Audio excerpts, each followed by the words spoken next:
Remember to pause. I cannot emphasize to you how amazing it is to pause, because you can grab your audience's attention in a way that few other things allow us to do. When I used to teach high school, it was amazing because the teachers who spoke more and said, sit down, shut up, they were the ones that had the least control over the classroom. The teachers who just, bam, the whole class would get quiet and give them their attention. Well, the same happens in a speech, and there's 3 different types of pauses I'd like to talk to you about today. Let's take a look at those. We have a dramatic pause. These are used to create drama.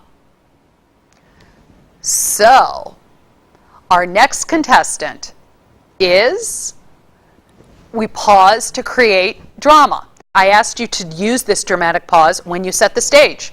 Maybe if you're introducing someone, you want to build up some anticipation. Ladies and gentlemen, please put your hands together for, in your delivery, just to pause to give something more drama, where the audience is waiting in anticipation to hear your next remarks. So remember to incorporate dramatic pauses. Now remember, you would do this when you're thinking about engaging the audience.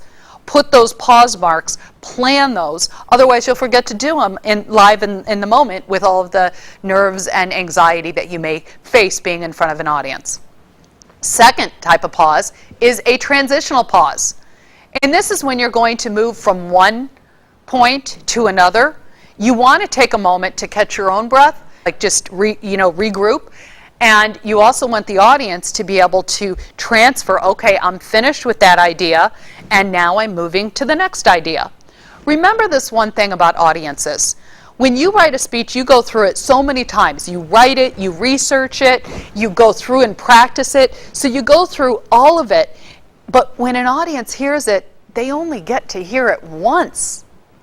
You've got to give them time to process, to understand the words that you are saying to them. Be sure to transition from one idea to the other so that you don't leave your audience behind. The third type of pause is an unexpected pause. And this is when, if I'm speaking to an audience and I could see their eyes moving and they're starting to look down and they're all over the place, just stop. That is the best way to get them to come back to you.